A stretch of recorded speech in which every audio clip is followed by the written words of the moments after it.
الحمد لله رب العالمين والصلاة والسلام على سيد الأنبياء والمرسلين وعلى آله وأصحابه وعلى كل من تبعهم إلى يوم الدين أما بعد أعوذ بالله من الشيطان الرجيم بسم الله الرحمن الرحيم قال تبارك وتعالى ولا تمش في الأرض مرحا صدق الله مولانا العظيم. سلسلہ درس عادت عبادت کیسے بنتی ہے، اس کا آج ہم 12واں سبق پڑھنے جا رہے ہیں۔ آدمی کی عادات میں سے ایک عادت یہ ہے کہ اسے اپنی ضروریات کے لیے راستے میں چلنا پڑتا ہے۔ ہر انسان ہی چلتا ہے جس کی ٹانگیں ہیں، تو اس چلنے کی عادت کو اگر ہم اپنے مرضی سے پورا کریں گے تو یہ پھر عادت ہی رہے گی، اس پر کوئی اجر و ثواب نہیں ملے گا، عبادت نہیں رہے گی۔ لیکن اس عادت کو بھی عبادت بنایا جا سکتا ہے سنت کی اتباع کر کے اور جناب نبی کریم علیہ الصلوۃ والتسلیم کے طریقے پر اس عادت کو اپنا کر۔ ان طریقوں کا ہم جو ہے تھوڑی سی تفصیل ہم سمجھیں گے۔ سب سے پہلا جو چلنے کا عادت ہے، سنت طریقہ ہے، وہ یہ ہے کہ نیک نیت سے قدم اٹھانا۔ جو جائز کام ہیں ان میں نیکی کی نیت کر لینا۔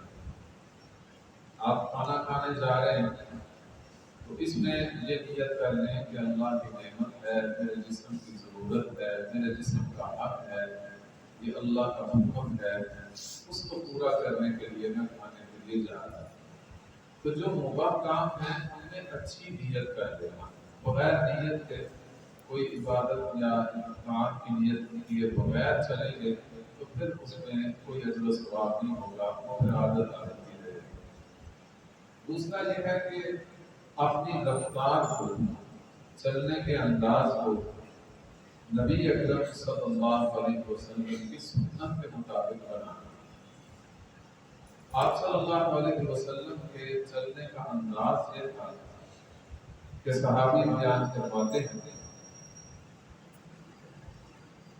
کہ کانا اذا مشى تقلع كأنما ينحت من صبر او كما قال، کہ نبی اکرم صلی اللہ علیہ وسلم جب چلتے تھے تو اپنا قدم مبارک قوت سے رکھتے تھے، ڈھیلا ڈالا ناز و انداز میں نہیں بلکہ بڑی قوت سے قدم مبارک رکھتے تھے، کندھے تھوڑے سے جھکا کر چلتے تھے، ایسے لگتا تھا جیسے اونچائی سے نیچے اتر رہے۔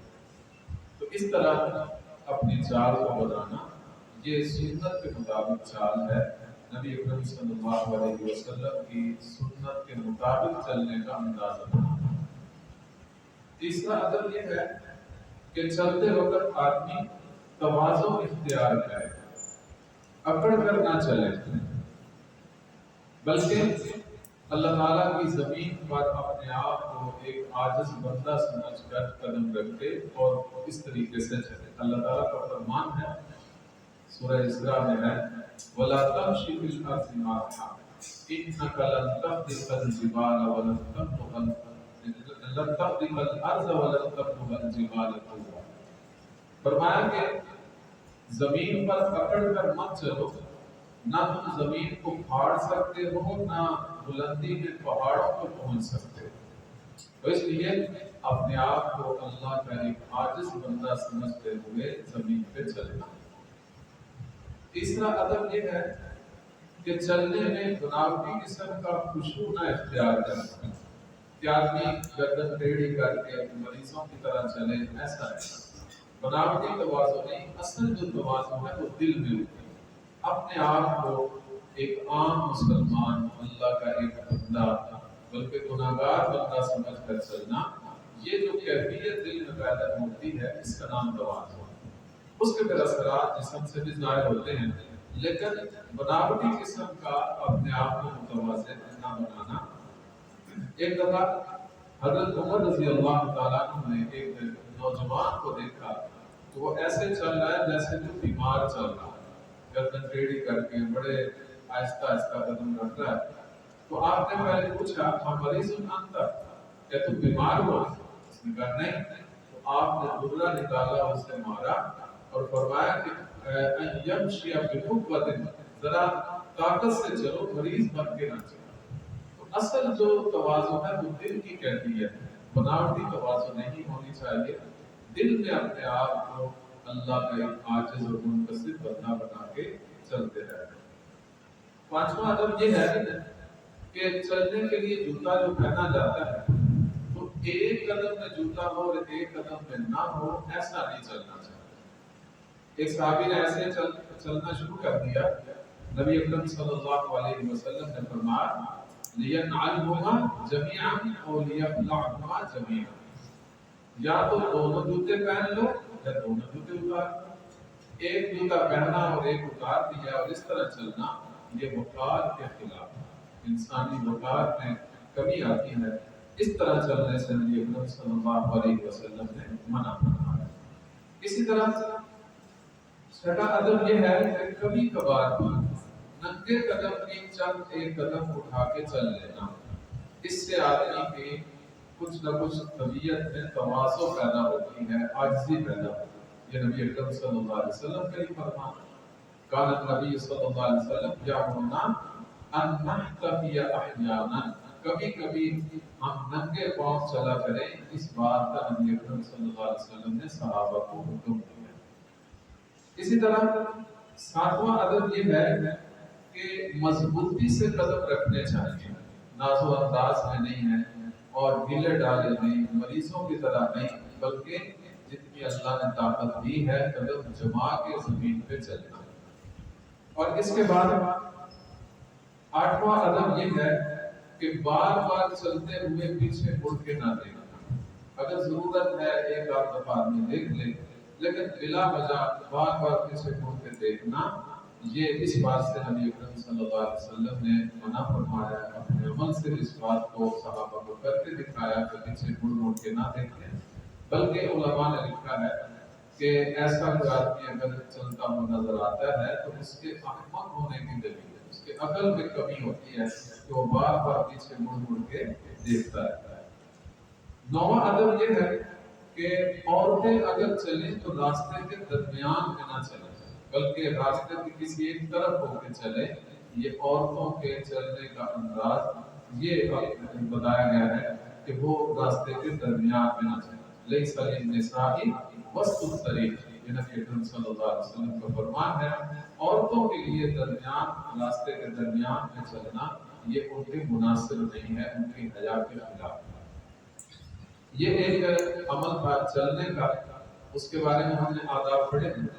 دوسرا راستے کے آداب، چونکہ چلنے میں آدمی راستہ استعمال کرتا ہے، راستے کے بھی کچھ آداب ہیں، اور خاص طور پر اس موقع پر جب آدمی راستے پر اسے ٹھہرنا پڑے۔ کبھی تو کسی سے ملنے کے لیے ٹھہرنا پڑتا ہے، کبھی کسی کے انتظار میں ٹھہرنا پڑتا ہے، کبھی گھر سے باہر دروازے پر آدمی کو اندر کی حبس وغیرہ سے جو ہے تنگ آ کر باہر تھوڑی دیر بیٹھنا پڑتا ہے۔ بعض اوقات گھر چھوٹا ہوتا ہے تو آدمی کو باہر آب و ہوا کے لیے اسے گلی میں اپنے دروازے کے پاس بیٹھنا پڑتا ہے۔ نبی اکرم صلی اللہ علیہ وسلم سے ایک صحابی نے اس بات کی اجازت مانگی۔ آپ نے پہلے تو فرمایا کہ نہ بیٹھو، تو معلوم ہوا کہ بلا ضرورت تو باہر بیٹھنا نہیں چاہیے، لیکن اگر کوئی ضرورت ہے، بیٹھنا بہت شدید مجبوری ہے، تو نبی اکرم صلی اللہ علیہ وسلم نے فرمایا کہ اگر تمہارا بیٹھنے بغیر گزارا نہیں ہے تو پھر ان آداب کا خیال کرنا۔ آپ نے ایک لمبی لسٹ انہیں بتائی، ان آداب کو میں نے نمبر وائز لکھا ہے۔ پہلا نمبر سلام کرنا اور سلام کا جواب دینا۔ اگر گزرنے والا کوئی آ رہا ہے، اس نے اگر سلام نہیں کیا تو آپ سلام کر دیں۔ اگر اس نے سلام کر دیا تو آپ اس کا جواب دو. یہ راستے کا حق ہے جو نبی اکرم صلی اللہ علیہ وسلم نے بیان کیا. دوسرا یہ ہے کہ نظر کی حفاظت کرنا، بلا ضرورت کسی ایسی چیز کو نہ دیکھنا جس کو دیکھنا منع ہے، اور خاص طور پر غیر محرموں سے اپنی نظر کو محفوظ رکھنا. تیسرا، اچھی بات کا حکم دینا. اگر کوئی کام ایسا موقع ہے جس میں کوئی کام نیکی کے کام کرنے کی ضرورت ہے تو کسی کو حکم دے دینا، نیکی کا حکم دینا. اور چوتھی بات یہ ہے کہ بری باتوں سے روکنا. دیکھا کہ کوئی شریعت کے خلاف کام کر رہا ہے، کوئی اس کی انداز ایسا ہے جو شریعت کے خلاف ہے تو اسے روک دینا. اور پانچواں یہ ہے کہ اگر کسی آدمی کو راستہ بھول گیا ہے تو اسے راستہ بتانا، اس کی رہنمائی کرنا، اور یہ بھی راستے پر بیٹھنے کا حق ہے.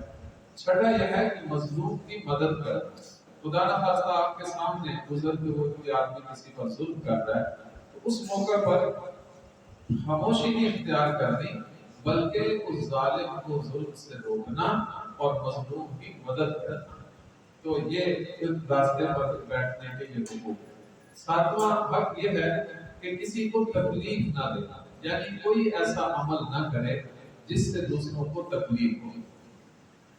مثلا اپنے پڑوسیوں کے آرام میں خلل آ رہا ہو، باہر بیٹھ کر اونچی اونچی آواز میں باتیں کرنا، یا کچھ ایسے عورتوں کے گزرنے کا موقع ہے، مثلا کوئی مدرسہ ہے وہاں سے چھٹی ہو رہی ہے، یا کوئی سکول ہے وہاں سے بچیوں نے نکلنا ہے، تو آدمی وہاں بیٹھے گا تو ان کو اس کے بیٹھنے سے بھی تکلیف ہوگی کہ یہ آدمی یہاں ہر روز کیوں بیٹھتا ہے. تو کوئی ایسا عمل نہ کرنا. یا اسی طرح ہم گاڑی کھڑی کرتے ہیں، موٹر سائیکل کھڑی کرتے ہیں، تو وہ اس طریقے پر نہ کھڑی کرنا کہ دوسرے لوگوں کو گزرنے میں تکلیف ہو. تو ایسا کوئی بھی تکلیف دہ کام نہ کرنا. اسی طرح اگر راستے پر آپ بیٹھے ہیں اور دیکھا کہ کوئی تکلیف دہ چیز پہلے سے پڑی ہے، مثلا پتھر پڑا ہے، کوئی پھسلنے والی چیز ہے، کسی فروٹ وغیرہ کا چھلکا ہے جس سے کوئی گزرنے والا پھسل سکتا ہے، یا کوئی گڑھا ہے کہ جس کو عام طور پہ چلتے ہوئے لوگ عام نظروں سے نہیں دیکھ سکتے، تو ان ساری تکلیف دہ چیزوں کو ختم کر دینا. یہ راستے میں بیٹھنے کے حقوق میں سے ایک حق ہے.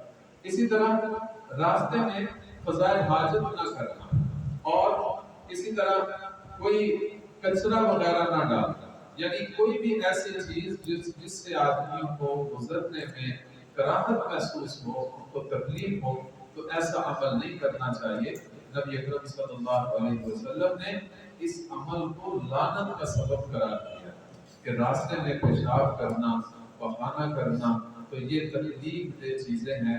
خاص طور پر جس راستے میں لوگوں نے گزرنا ہو، ایسے موقع پر یہ کام کرنا یہ لعنت کا سبب ہے.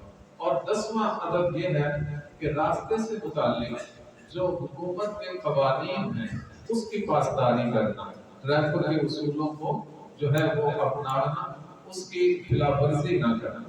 نبی اکرم صلی اللہ علیہ وسلم کا فرمان ہے، اسمعوا واطیعوا وان استعمل علیکم عبد حبشی.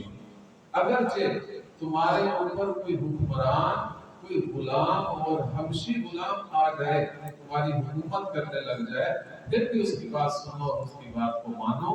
یعنی حکومتی قوانین کی پاسداری کرنا. یہ نہیں کہ حکومت کہتی ہے کہ آپ نے ٹریفک بائیں طرف چلانی ہے اور آپ کہیں کہ نہیں میں نے تو دائیں طرف چلانی ہے، تو آپ کے دائیں طرف چلنے سے وہ کئی لوگوں کے نقصانات ہوں گے، ایکسیڈنٹ ہوں گے، بہت سارے مسائل پیدا ہوں گے. تو جو حکومتی قوانین ہیں ان کی پاسداری کرنا یہ بھی راستے کے حقوق میں سے ایسا حق ہے جس کا نبی اکرم صلی اللہ علیہ وسلم نے حکم دیا ہے. یہ عادتیں ہیں، چلنا بھی اور راستے پہ بعض اوقات بیٹھنا ٹھہرنا، یہ بندے کی عادت ہے. اس عادت کو اگر ہم اپنی مرضی کو چھوڑ کر رسول اللہ صلی اللہ علیہ وسلم کی تعلیمات کے مطابق بنائیں گے تو ہماری یہ عادت نہیں رہے گی بلکہ عبادت بن جائے گی. اللہ تعالیٰ ہمیں اپنی عادتوں کو عبادت میں ڈالنے کی توفیق عطا فرمائے. وآخر دعوانا